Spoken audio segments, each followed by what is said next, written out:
তো আসসালামু আলাইকুম গাইস, আজকে আমরা আঁকতে চলেছি শাপলা। তো আমি আঁকা শুরু করলাম।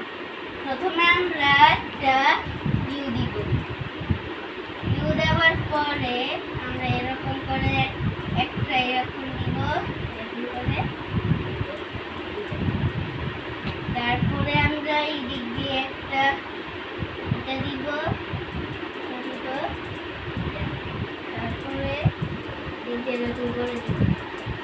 তারপরে আমরা এরকম করে দিব দুইটা জায়গায়, এরকম করে দিব, এরকম করে দিব। তারপরে এরকম করে দিব, এরকম। তারপরে আমরা লম্বা টান দিব।